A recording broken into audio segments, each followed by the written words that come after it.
I am a 54-year-old man, and it has been 8 years since I divorced my 48-year-old ex-wife. Since then, my 28-year-old daughter has completely cut ties with me, unequivocally taking her mother's side, without ever considering my feelings. Despite the divorce being nearly a decade ago, it has taken me a long time to come to terms with this reality and try to reconcile it with my life. This is partly because my ex-wife attempted to thoroughly tarnish my reputation, but more so, because I genuinely loved my daughter and being entirely excluded from her life was more painful than anything else. Since she was already an adult at the time, I couldn't be part of her life unless she wanted me to, which she clearly did not, as she had chosen her mother over me. Apart from a mother who suffered from Alzheimer's, I had no other family, making this ordeal one of the worst I have ever experienced. Over the years since the divorce, I attempted to reach out to my daughter, but she was resolute in her allegiance to her mother and would not even listen to my side of the story. At one point, my ex-wife reached out only to accuse me of harassment and demanded that I stop bothering our daughter. This made many things clear to me, so I ceased all contact. For the past 8 years, I've been caring for my mother and focusing on my career, with a few casual relationships here and there.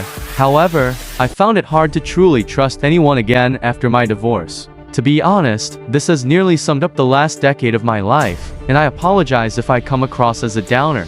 The reason I'm writing this post is that, after all these years, my daughter recently reached out to me, which initially thrilled me as I thought she had finally seen the light and realized that the divorce wasn't solely my fault. This was particularly comforting because my mother had passed away recently, and I had been dealing with this grief all alone, desperately longing for some solace and familial warmth. A few months after my mother's death, I received a call from an unknown number, and upon answering, I heard a woman's voice. I didn't realize it was my daughter at the time, nor did I recognize her voice, as it had been so long since we last spoke.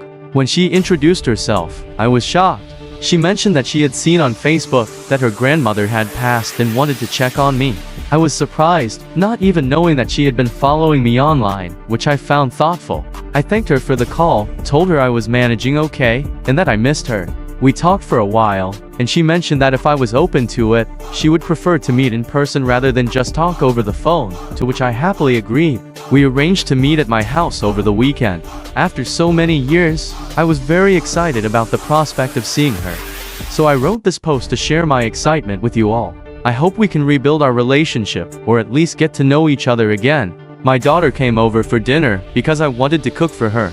I was nervous and excited when I first opened the door, barely recognizing her as it had been almost a decade since I last saw her, and she was just a little girl at the time. We started talking, and although it was awkward at first, I think we both eventually opened up. She told me about her life and work, and I shared what had been going on with me since the divorce. After dinner, we eventually came to the unavoidable topic. I asked her why she had never attempted to hear my side of the story during the divorce, and had simply defaulted to siding with her mother. I admitted that, because her mother was a full-time mom and I was in construction working long hours, her mother did indeed do more on the parenting front. But I always tried to make as much time for my daughter as I could. My daughter then expressed regret about how things had unfolded, admitting she was too young and naive at the time and was manipulated by her mother's words. Essentially, my ex-wife had painted me as a villain who cared about no one but himself because she never had a chance to hear my side of the story, so she never questioned her mother's narrative. We discussed this further, and things were going smoothly until she finally revealed the real reason for her visit. By the time she told me why she contacted me after all these years, she looked uneasy, and I encouraged her to be honest with me. She then admitted that she had indeed been following me on Facebook, and when she learned of her grandmother's death, she thought a lawyer would contact her to discuss her inheritance. When no one did, she thought she should reach out personally. She said she wanted to give me some time and space to mourn, but she had recently gotten engaged and indeed needed some money to help pay for wedding expenses. Honestly, it felt like a punch in the gut. I thought after all these years my prayers had been answered and I could finally have a family again. But it turned out she had never cared about me from the beginning, and it was all for the inheritance. The most ironic part was, legally speaking, the inheritance wasn't even hers, it was all mine, and if she hadn't been such a terrible daughter, she would likely have received most, if not all, of it. I've never cared about the money. Honestly, I own my house, have no expensive hobbies, and most of my clothes are from Target. Even if the inheritance wasn't an issue, I wouldn't have minded helping her pay for wedding expenses if she had approached me in a friendly manner.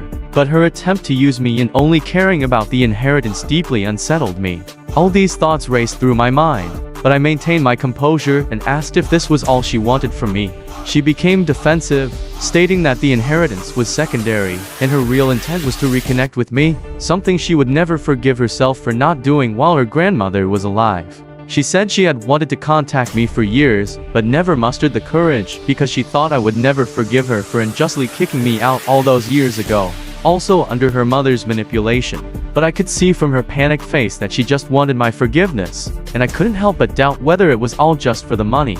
I asked how she knew about the inheritance, and she mentioned that years ago, before the divorce, when she visited my late mother, she told her she hoped she would inherit everything I had left because she was the only granddaughter. I have no siblings, and at that time, my marriage was still stable, so I could understand why my mother would say that to my daughter. I mean, if the divorce had never happened, or if my daughter hadn't abandoned me in the years following, then the money would rightfully be hers, as I've already mentioned.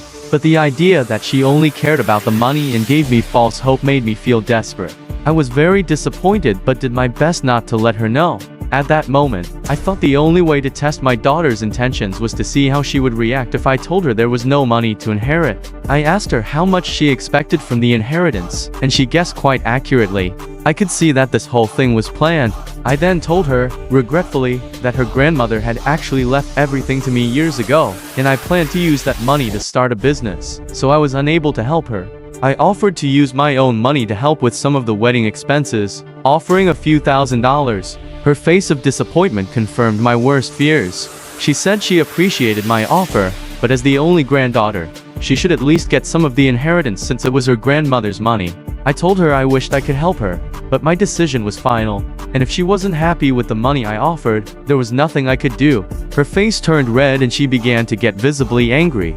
She again told me to reconsider my decision, but I reiterated that I would stick to what I thought was right. At that moment, she showed her true colors and said some things that confirmed all my suspicions about her true intentions. She told me that she should have known I would always be the selfish jerk her mother said I was, and she was glad I was now alone. I looked at her with barely concealed disgust, her words hurtful, but by then I knew what to expect, just not that she would reveal her true colors so quickly. She tried to say more, but I stopped her before she could speak. I told her that I should have known she was her mother's daughter. The only reason she would contact anyone was for help. I also told her that using the fact that I was mourning my mother to try to manipulate me was too low, even for someone like her. She tried to say something then, but I just sneered, saying if she hadn't blocked me all those years ago, she would have received my text about her grandmother and likely would have gotten most, if not all, of the inheritance. That comment had the effect I intended. She looked completely confused and asked what I meant. I told her to unblock my old number so I could resend all the undelivered texts. She did, and I forwarded all the texts I had sent begging her to hear me explain, even telling her about her grandmother's Alzheimer's diagnosis, hoping they could meet before she completely forgot her only granddaughter. This was completely true. In the early stages of her condition, my mother often mentioned my daughter and asked to see her. I remember how heartbreaking it was that I couldn't fulfill that wish, and now this ungrateful child had the audacity to come and ask for an inheritance. After reading these messages, my daughter looked ashamed. She apologized to me, but said seeing these messages made it clear that her grandmother wanted her to have her share of the inheritance, which was unfair to me. She said she was very young during the divorce, overwhelmed at the time, and would have handled things differently otherwise. She also told me that she sincerely hoped to rebuild our relationship, and if I chose to be selfish now, she wouldn't be able to continue our relationship. I told her that if money was the deciding factor for our relationship, then perhaps we shouldn't have any relationship at all. I really wanted to believe what she said about rebuilding our relationship, but I couldn't at that time.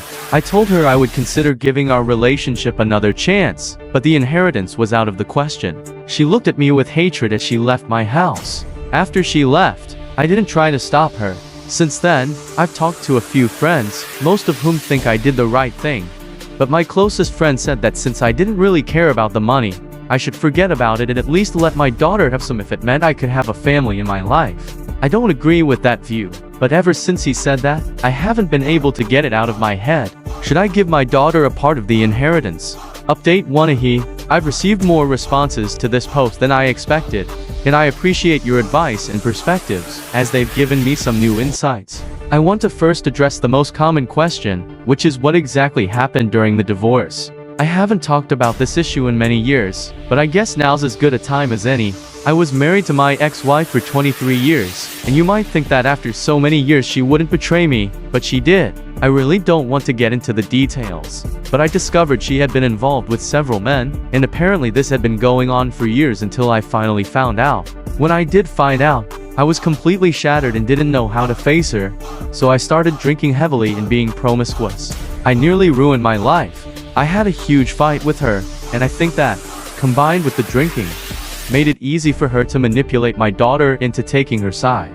After nearly a year of living this way and being separated, we finally had a face-to-face confrontation and ultimately divorced. My ex-wife was a journalist at the time, somewhat of a local celebrity, and she used her influence to try to destroy my reputation, and she almost succeeded.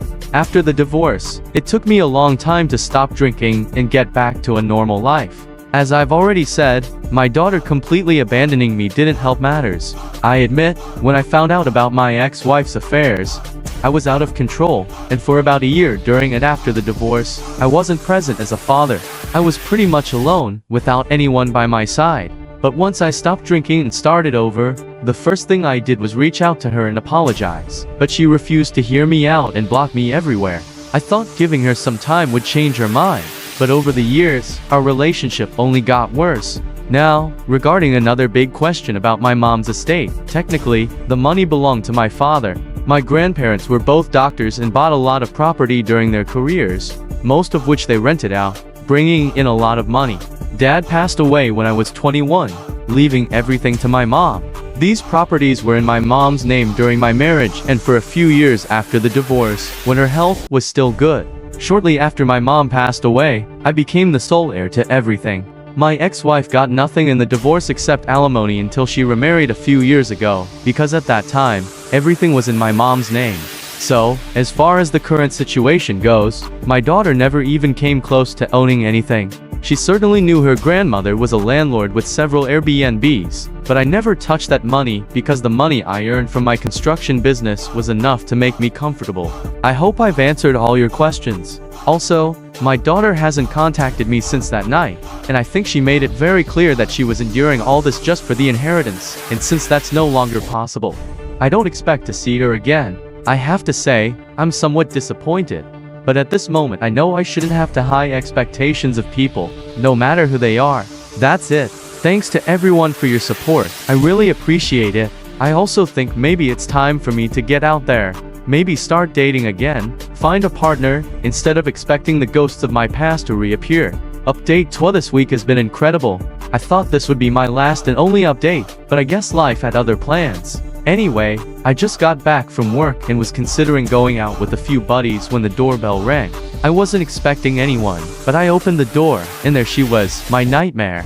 She had changed her hairstyle and lost some weight, so it took me a few seconds to recognize her, but it's hard to forget someone you've spent decades with.